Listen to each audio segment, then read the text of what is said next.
Breaking news చూస్తున్నారు. Middle east లో tension వాతావరణం నెలకొంది. ప్రస్తుతం ఇరాన్ కి అమెరికాకి మధ్యమే జరుగుతున్న యుద్ధం ఇప్పుడు ఎక్స్పాండ్ అయ్యిందా, ఒక అడుగు ముందుకు వేస్తుందా, రెడ్ సీకి చేరుకుందా? ఇప్పుడు రెడ్ సీలో ఓడల రక్తం పారుతోందా?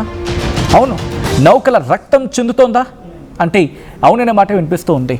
మిడిల్ ఈస్ట్లో టెన్షన్ ఇప్పుడు నెక్స్ట్ లెవెల్కి చేరుకుంది. ఇరాన్ అమెరికా యుద్ధంలో ఇప్పుడు కీలకమైన పరిణామం కింద మాట్లాడుకుంటున్న సందర్భం. ఇరాన్కు మద్దతుగా రంగంలోకి దిగింది హౌతీ రెబల్స్ రంగంలోకి దిగారు. రెడ్ సీలో కమర్షియల్ వెషల్స్పై హౌతీలు భీకర దాడికి పాల్పడ్డారు. సౌదీ అరేబియాకు చెందిన 2 ఆయిల్ ట్యాంకర్లపై మిజైల్ వర్షాన్ని కురిపించారు. మీరు వింటోంది, నేను అంటోంది అక్షరాల నిజం. సౌదీ అరేబియాకు చెందిన 2 ఆయిల్ ట్యాంకర్లపై మిజైల్ వర్షాన్ని కురిపించింది హౌతీ. దాడిలో బాబెల్ మందేబ్ జలసంధిలో నౌకలు నిలిచిపోయాయి. దాడుల భయంతో వెనక్కి వెళ్ళిపోతూ ఉన్నాయి ఆయిల్ షిప్స్. ఇప్పటికీ 10 ఆయిల్ షిప్స్ వెనక్కి వెళ్ళిపోయినట్టుగా తెలుస్తోంది. హర్మూజ్లో దాడుల కారణంగా ఆయిల్ సరఫరా నిలిచిపోయింది. దాడుల నేపథ్యంలో చమురు ధరలపై తీవ్రమైన ప్రభావం పడుతుంది. ప్రపంచవ్యాప్తంగా భారీగా క్రూడ్ ఆయిల్ ధరలు పెరిగాయి.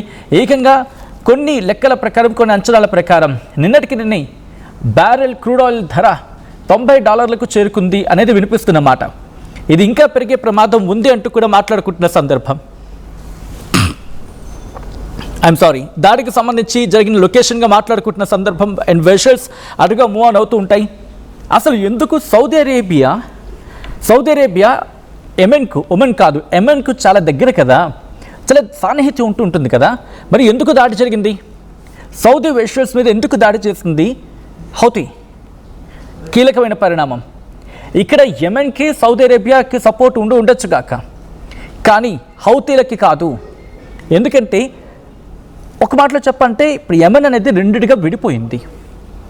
ప్రభుత్వం పాలిస్తున్న ప్రాంతం ఒకవైపు ఉంటుంది, అండ్ హౌతీల కమాండ్ ఉన్న ప్రాంతం అంటే ఈ రాజధాని సనాతో పాటు డౌన్ సౌత్కి వచ్చినప్పుడు వీళ్ళ ప్రభావం ఉంటుంది, హౌతీల ప్రభావం ఉంటుంది. ఎగ్జాక్ట్గా చెప్పాలంటే ఈ బాబెల్ మందేబ్ దగ్గర ఈ ప్రభావం ఎక్కువగా ఉంటుంది. ఎవరెవరికి?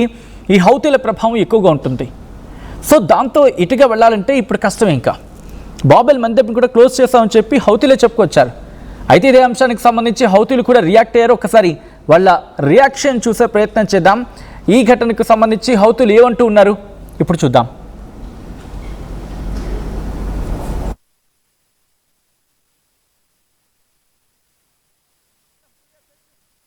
القوات المسلحة اليمنية عملية عسكرية نوعية استهدفت سفينتين نفطيتين سعوديتين خالفت قرار الحظر الصادر عن القوات المسلحة في البحر الأحمر، إحداهما تحمل اسم إنسيليا والأخرى ليلى، وذلك بعدد من الصواريخ البالستية والمجنحة والطائرات المسيرة.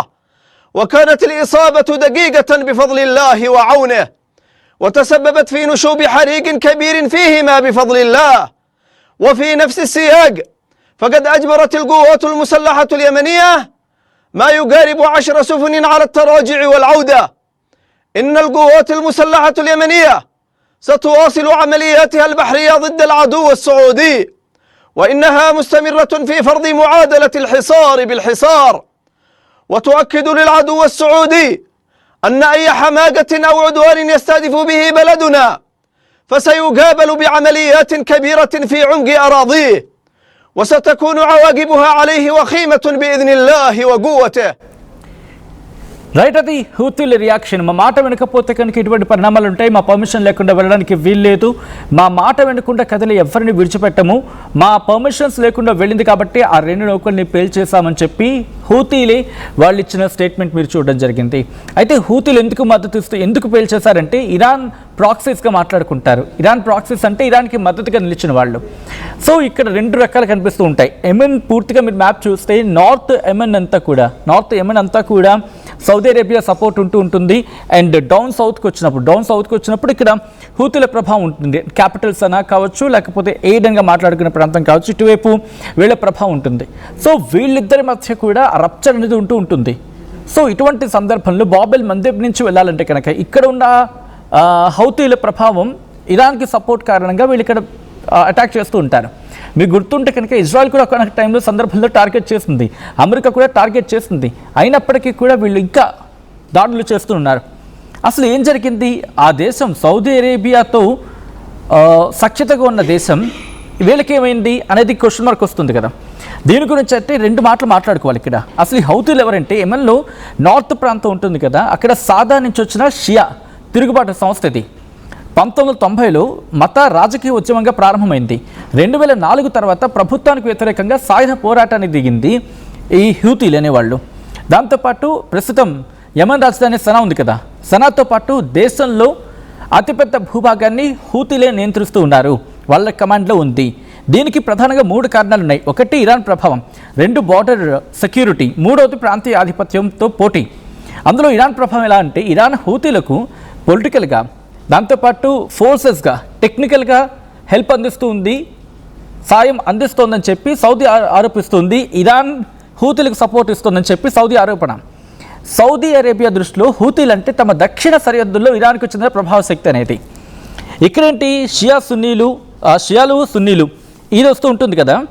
సో ఇక్కడ సౌదీలేమో సున్నీ అండ్ ఇక్కడ ఇరాన్కి షియాకి సంబంధించి మాట్లాడుకుంటుంటారు. ఈ రప్చర్ అనేది ఉంటుంది. సౌదీ యెమెన్ మధ్య సుమారు 1300 కిలోమీటర్ల బార్డర్ ఉంది. ఈ హూతీలు తరచూ డ్రోన్లు ఉపయోగిస్తూ ఉంటారు, మిజైల్స్ ప్రయోగిస్తుంటారు, సౌదీ సిటీస్ని టార్గెట్ చేస్తారు, వాళ్ళ ఆయిల్ ఫెసిలిటీస్ని టార్గెట్ చేసుకుంటుంటారు. మధ్యప్రాచ్యంలో సున్నీ శక్తిగా ఉంది సౌదీ, షియా పవర్గా ఉంది ఇరాన్. వీళ్ళిద్దరి మధ్య కూడా ఆధిపత్య పోరు ఇప్పటికీ కంటిన్యూ అవుతుంది. యెమెన్ ఏమంటారు ప్రత్యర్థిత్వానికి ప్రధాన వేదికగా మారిపోయింది. 2014లోని హూతీలు యెమెన్ రాజధాని సనాను స్వాధీనం చేసుకున్నారు. ఆ తర్వాత 2015 గురించి ఇక్కడ మాట్లాడుకుంటే అక్కడ అధ్యక్షుడు మన్సూర్ దేశం విడిచి వెళ్ళిపోతే ఆయన ప్రభుత్వానికి మద్దతుగా సౌదీ అరేబియా రంగంలోకి దిగింది. అరబ్ కూటమి యుద్ధంలోకి దిగింది, యుద్ధం జరిగింది. అప్పటి నుంచి సౌదీ యెమెన్ ప్రభుత్వానికి మద్దతు, హూతీలు ఇరాన్ మద్దతుతో పోరాటం అనే సిచ్యువేషన్ ఏర్పడింది. అయితే ఇక్కడ 4వ కారణంగా మాట్లాడుకుంటే హూతీలు సౌదీపై చేసిన ప్రధాన దాడుల గురించి మాట్లాడుకోవాలి. ఇక్కడ వీళ్ళకి కూడా ఇష్యూస్ ఉన్నాయి. అంటే ఆయిల్ ఫెసిలిటీస్ మీద డ్రోన్ దాడులు చేసింది, రియాద్పై మిసైల్స్ అటాక్ జరిగింది, జిజాన్ నజ్రాన్ లాంటి బార్డర్స్ దగ్గర దాడులు జరిగాయి, సౌదీ విమానాశ్రయంపై డ్రోన్ దాడులు జరిగాయి. అయితే ఇప్పుడు రిలేషన్స్ అంటే గత కొన్నేళ్లుగా పరిస్థితి కొంత మారింది. 2023లో సౌదీ ఇరాన్ సంబంధాలు కాస్త పునరుద్ధరించబడిన సిచ్యువేషన్ అని చెప్పిన తర్వాత ఉద్రిక్తత కొంత తగ్గిన సౌదీ అరేబియా హూతీలతో ప్రత్యక్ష చర్చలు ఎక్కడ జరపలేదు. అయినప్పటికీ శాశ్వత శాంతి ఒప్పందం మాత్రం ఇంకా కుదరలేదు. ఇక్కడ మళ్ళీ ఇది ఎప్పుడు ట్రిగ్గర్ అయింది? 2023 చివరి నుంచి హౌతీలు రెడ్ సీలో ఇజ్రాయెల్కు సంబంధించిన లేకపోతే ఇజ్రాయెల్కి సంబంధం ఉందని భావించిన నౌకల మీద దాడులు చేయడం స్టార్ట్ చేశారు. దీనికి అమెరికా, బ్రిటన్ హూతీల స్థావరాల మీద వైమానిక దాడులు చేశాయి. ఇటువంటి సిచ్యువేషన్లో సౌదీ అరేబియా ప్రత్యక్షంగా పెద్ద ఎత్తున యుద్ధంలో పాల్గొందంటే కనుక డైరెక్ట్ ఎక్కడ పాల్గొనలేదు. ఉద్రిక్త పరిస్థితులు వెళ్లకుండా కూడా జాగ్రత్త పడింది. అయితే యెమెన్ అనేది సౌదీ అరేబియా ఇరాన్ మధ్య ఒక ప్రాక్సీ పోరాటానికి కేంద్రం. ఇది హూతీలు ఇరాన్కి దగ్గరగా ఉండడం ఒక కారణం, సౌదీ అరేబియా యెమెన్ ప్రభుత్వానికి మద్దతుగా నిలుస్తూ ఉంటుంది అనడంలో ఇంకో కారణం ఉంది. అందువల్ల ఇక్కడ సిచ్యువేషన్ ప్రస్తుతానికైతే మాత్రం అంతర్జాతీయంగా గుర్తింపు పొందిన ప్రభుత్వం యాంటీ హూతీ, అంటే ఈ ప్రభుత్వాన్ని ప్రెసిడెన్షియల్ లీడర్షిప్ కౌన్సిల్ PLC నడుపుతూ ఉంది. సో ఇటువంటి సిచ్యువేషన్ ఉంది. కానీ హౌతీల ప్రభుత్వం మాత్రం సనా అంటే ఉత్తర యెమెన్లోని పెద్ద ప్రాంతాన్ని నియంత్రిస్తూ ఉంది. కాబట్టి ఇక్కడైతే ఆ సిచ్యువేషన్ ఇంకా కంటిన్యూ అవుతూ ఉంటుంది. ప్రభావం ఇంకా సిచ్యువేషన్స్ ఇలాగనే ఉంటూ ఉంటాయి. ఇక్కడ ఎప్పుడు కామ్ డౌన్ అవ్వచ్చు అంటే కనుక పూర్తిగా ఇరాన్ అమెరికా మధ్య పరిస్థితులు కాస్త సెటిల్ అయితే అప్పుడు. అంతవరకు ఇటువంటి పరిస్థితి కంటిన్యూ అవకాశం ఉంది. మరి మీరేమనుకుంటూ ఉన్నారు? ఇటు రెడ్ సీ అంటే బాబెల్ మందబ్ కూడా పూర్తిగా మూసుకుపోతే పరిస్థితి మరింత దుర్భరంగా మారే అవకాశం ఉంది. ఈ కథను మిమ్మల్ని కాస్త కలవరపరచచ్చు. దీనికి సంబంధించిన జాగ్రత్తలు తీసుకోవాలని RTV సూచించడం జరుగుతోంది. This is disturbing content, video description is highly advised. మరి మీరేమనుకుంటున్నారు? మీ అభిప్రాయం ఏంటో కామెంట్ చేయండి.